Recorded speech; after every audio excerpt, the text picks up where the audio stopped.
was the Word, and the Word was with God, and the Word was God. He was with God in the beginning.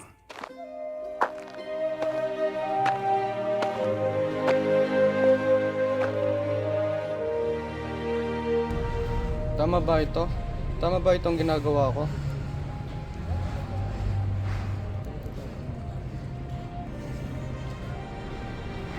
Then Faustus approached him. Mukhang ikaw ay abala, iho. Ikaw ang obispo na tinutukoy nila rito sa Pergamino. Ano bang hinahanap mo? Katotohanan. Gusto kong malaman ang tunay na pangalan ng ating Panginoon at kung sino siya. Maunawaan ng mundo, bakit may pagdurusa, bakit may kasamaan. Pinag-aralan ko naman ang mga pilosopo, ang mga retoriko, ang aking mga guro sa aking lungsod. Ngunit wala sa kanilang mga silta ang nakakapagdalak sa akin. Hindi nila mapunan ang mga nararamdaman ko sa kaibuturan ng aking kaluluwa. Alam ko ang pagkabara na sinasabi mo. Ang problema na ang kasama ang pinakamalaking misteryo sa ating panahon. Halika, sa Manikaisim, nagbibigay kami ng tanging malinaw na sagot.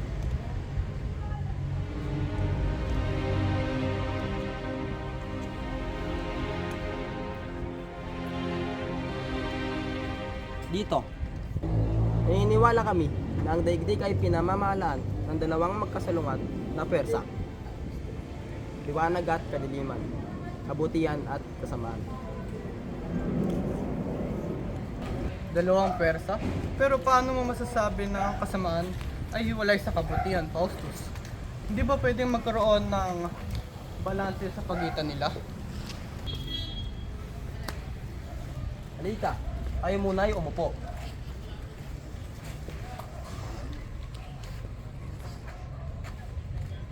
Ang daigdig na alam natin ay resulta ng kanilang patuloy na pagkakaiba.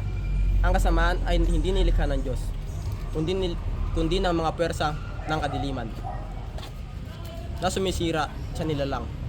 Ang liwanag sa loob natin ay nagnanais na makalaya upang makabalik sa pinagmulan.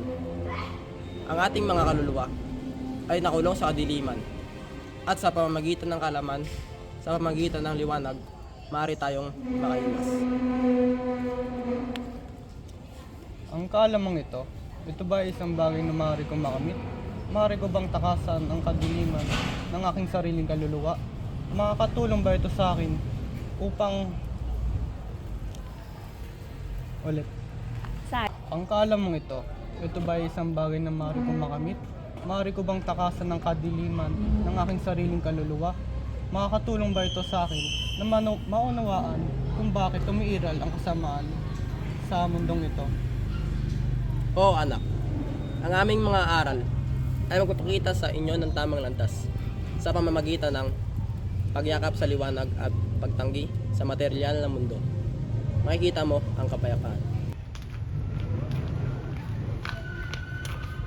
Aming guro, magsimula na po ang ating misa.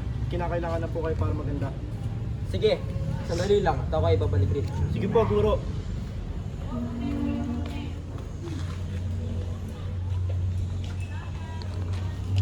At kailangan ko na magpabatid sa mga tao.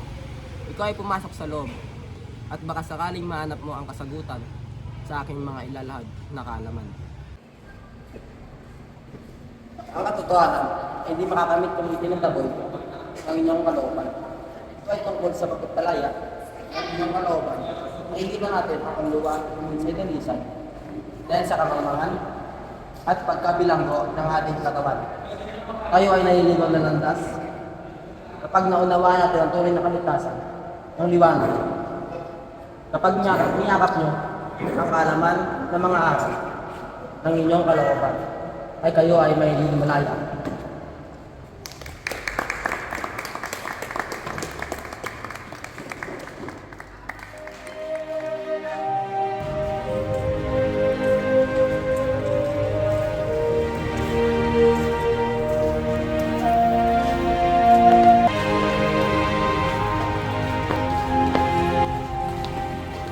Costin and Faustus met outside of the Kailangan ko church. ng oras para magmuni-muni.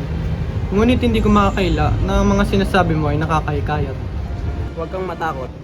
Maniwala, ang katotohanan ay isang paglalakbay. At narito upang gabayan ka. May lugar kami sa amin. Kung pipiliin mong takakin ang landas at ang liwanag. Kung sa ganoon ako isasama sa iyo, susundan ko ang mga manikiya. Aking susubukan matutuhan ang mga maaral nito habang hinahanap ang liwanag. among us. And Augustine was associated with Manichaeism and became a part of it.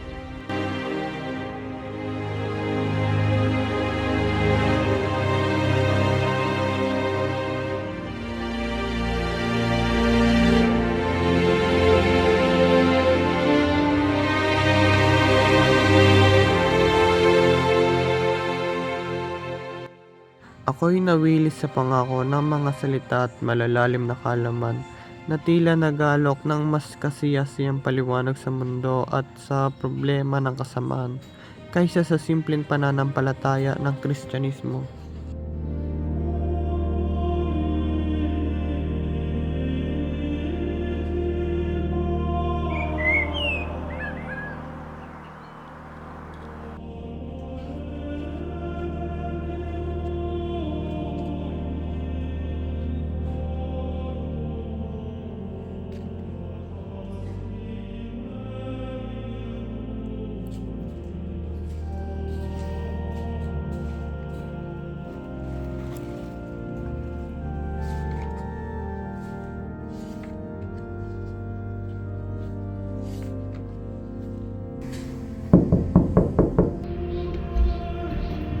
Agustin, tignan mo ang aking dala-dala para sa iyo. Ang aking kaibigan, kahit ganyan ang iyong itsura. Itong mga libro na ito, hindi sila sapat. Hindi ako nasisiyahan sa aking mga nababasa. Parang may kulang, ngunit hindi ko alam kung ano. Huwag kang mangamba at may bibigay ako sa iyo.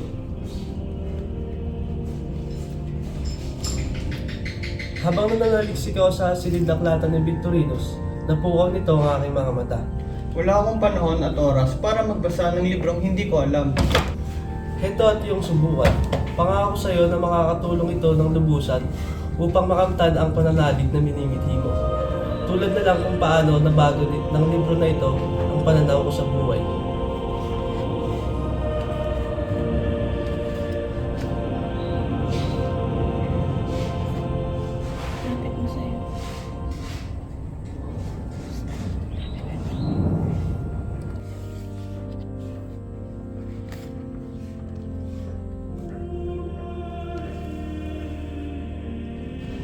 Ako ay dinakip ng pananabik para sa tunay na karunungan. Napagtanto ko na ako ay nakikipagkarera sa ilusyon, tulad ng mga turo ng Manichaeism, at ang tunay na karunungan ay matatagpuan lamang sa pamamagitan ng isang mas malalim na espiritual. Ang tanging makapupuno sa aking puso at magbibigay sa akin ng pangmatagalang kagalakan. Pakiramdam ko ay may umaalab sa paghahanap ng mas mataas, panghabang buhay na katotohanan, kaysa sa panandaliang kasiyahan na aking hinahabol.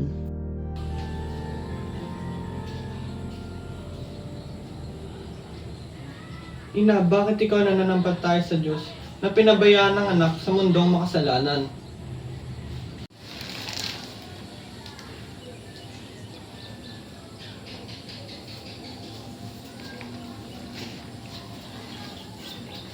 Agustin, anak ko, nakikita ko kung gaano kalalim ang iyong pagninilay sa mga misteryo ng mundo. At nakikita ko kung gaano kalalim ang iyong uhaw sa pag-unawa at kaalaman.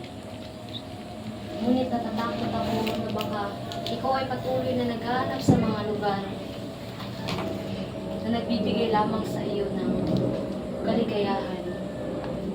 Ina, alam mong ginagalang ko ang iyong pananampalataya. Ngunit ang Kristyanismo, hindi ko ito maintindihan. Paano kaya ang payagan ng isang mabuting Diyos ang napakaraming kasama sa mundo? Paano ka nananalig sa isang Diyos na ipinadala ang kanyang anak upang mamatay sa krus? Pakiramdam ko, hindi ito ay makatarungan. Anak ko, Agustin, nakikita ko kung gaano kalalim ang iyong pagninilay sa misteryo ng mundo. Alam ko ng iyong kaisipan ay nauuhaw sa kaalaman at pag-unawa. Ngunit, natatakot ako na baka ang iyong puso ay patuloy na naghanap sa mga lugar na nagbibigay lamang sa iyo ng kaligayahan. Pag-ibig, awa, mas maintindihan pa ang mga dakilang pilosopo. Sinasabi nila ang tungkol sa rason, sa kabutihan at sa pagnanasa ng kaluluwa para sa matataas na bagay. Ngunit, ang Kristyanismo ay nagsasalita sa pagpakumbaba ng isang namatay sa krus. Anak ko, nakikita ko ang mga pagsubok na iyong kinakaharap habang naghahanap ka ng katotohanan. At batid ko na ang iyong puso ay nagnanais sa isang bagay na magbibigay sa iyo ng kagalakan. Ngunit Agustin, ang katotohanan ay hindi matatagpuan sa mga filosofiya at sa mga sekularismong tao. Ito ay na kay Kristo. Dumating siya hindi upang ipaliwanag ang lahat ayon sa ating pangunawa, kundi ipakita sa atin ang daan pabalik sa lumikha. Pero bakit ko ito paniniwalaan? Anak ko, Agustin, nakikita ko kung gaano kalalim ang iyong pagninilay sa misteryo ng mundo. Alam ko ng iyong kaisipan ay nauuhaw sa kaalaman at pag-unawa. Ngunit, natatakot ako na baka ang iyong puso ay patuloy na naghanap sa mga lugar na nagbibigay lamang sa iyo ng kaligayahan. Pag-ibig, awa, mas maintindihan pa ang mga dakilang pilosopo. Sinasabi nila ang tungkol sa rason, sa kabutihan at sa pagnanasa ng kaluluwa para sa matataas na bagay. Ngunit, ang Kristyanismo ay nagsasalita sa pagpakumbaba ng isang namatay sa krus. Anak ko, nakikita ko ang mga pagsubok na iyong kinakaharap habang naghahanap ka ng katotohanan. At batid ko na ang iyong puso ay nagnanais sa isang bagay na magbibigay sa iyo ng kagalakan. Ngunit Agustin, ang katotohanan ay hindi matatagpuan sa mga filosofiya at sa mga sekularismong tao. Ito ay na kay Kristo. Dumating siya hindi upang ipaliwanag ang lahat ayon sa ating pangunawa, kundi ipakita sa atin ang daan pabalik sa lumikha. Anak ko, Agustin, mahirap talagang maunawaan dahil iyan ang misteryo ng Diyos. Ang kanyang sakripisyo ay para sa lahat, hindi lang dahil sa mga makasalanan na tulad mo at ako. Ang krus ay tanda ng pag-asa. Pero paano kita paniniwalaan? Samantalang ang mundong ito, puno ng sakit at kawalan ng katarungan. Paano nito tinutugunan ang lahat ng ito? Dahil anak ko, kay Kristo, nakikita natin na hindi binabaliwala ng Diyos ang pagdurusa. Kinuha niya ito sa kanyang sarili. Oo, ang mundo ay hindi perpekto, ngunit pinapakita sa atin ni Kristo na ang pagdurusa ay hindi katapusan. Gusto kong maniwala, ina. Gusto ko. O Agustin, ipinagdarasal kita araw-araw. Ipinagdarasal ko ng banal na espiritu ay magbukas ng iyong puso na makikita mo na hindi lang sa pamamagitan ng iyong isip, kundi mararamdaman mo ang pag-ibig ng Diyos. Hindi sa pamamagitan lamang ng lohika, kundi sa personal na usapan kay Kristo.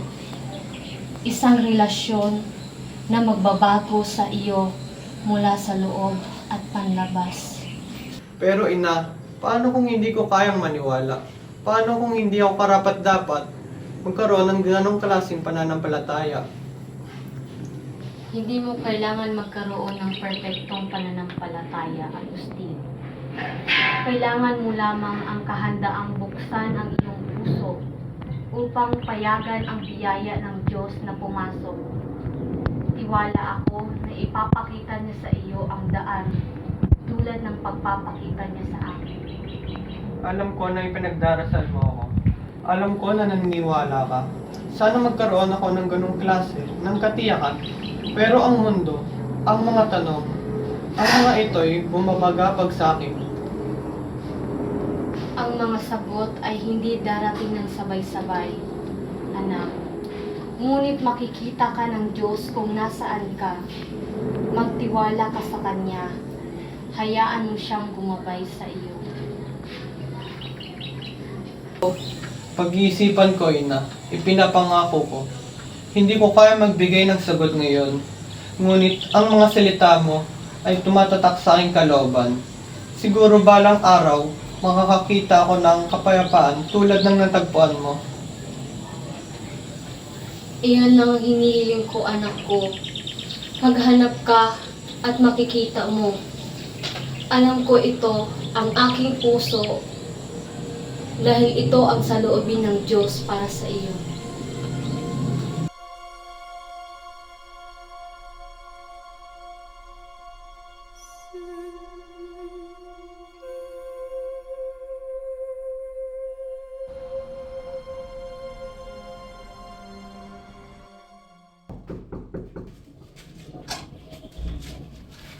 Agustin, may nais ako ibalita sa'yo.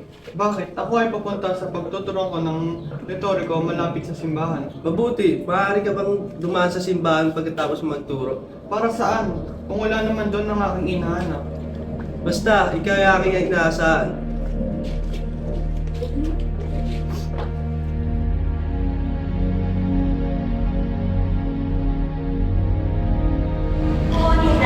Bata? Bata? Nasaan ka? At ano yung ginagawa? Ang unang pahina na nabuklat ko ay isang sulat galing kay Paul ng mga Romanyo. Sinabi sa sulat, mamuhay tayo sa liwanag at huwag gugulin ang panahon sa magulong pagsasaya at paglalasing, kahalayan at kalaswaan, salitan at inggitan, kundi bagkus isakbat ninyo ang Panginoong Hesukristo bilang sandata at huwag ninyong pagbigyan ang laman upang masunod ang mga nasa nito. Habang binabasa ko ang kasulatan, parang ang puso ko ay pinagbuksan ng liwanag. Sa wakas, natagpuan ko na ang paraan upang tuluyang umiwas sa buhay ng kasalanan. Agustin!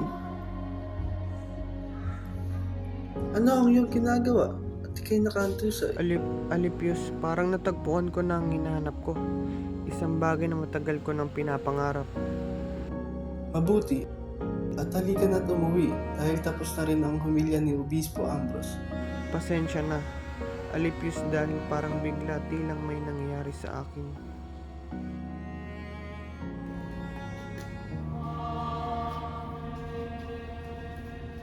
Nais ko pasalamatan ka sa libro dahil napagtanto ko na ang tunay na kaligayahan ay hindi nakasalalay sa makamundong tagumpay, kundi sa panloob ng paghahangad sa karunungan.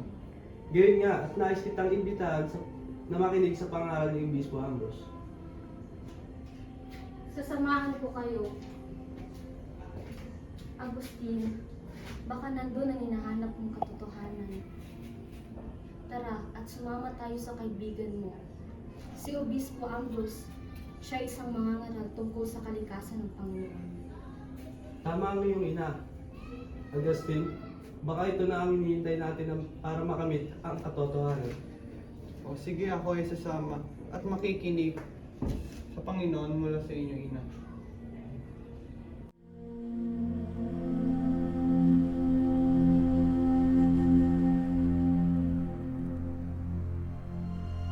Ang kaligtasan ng biyaya ng Diyos ay hindi nakukuha sa pamamagitan ng pagsisikap ng isang tao, ngunit ito isang regalo ng bayan ng ibigay.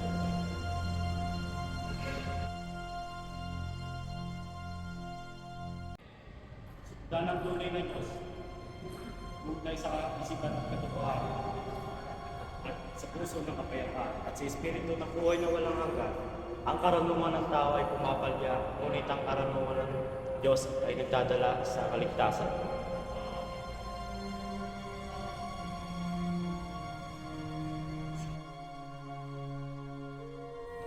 Panginoon, naghahanap ako ng katotohanan sa pamamagitan ng filosofiya, ng kasiyahan, sa bawat landas na inisip kong maghatid sa akin sa kaligayahan. Ngunit ang nahanap ko lang ay kawalan, pagkabigo at kasalanan. Gaano pa katagal ko kayang magsikap ng ganito? Ako'y naguguluhan. Hindi kayang bitawan ang buhay na alam ko. Ngunit hindi ko rin kayang tanggihan na may mas higit pang naghihintay sa akin.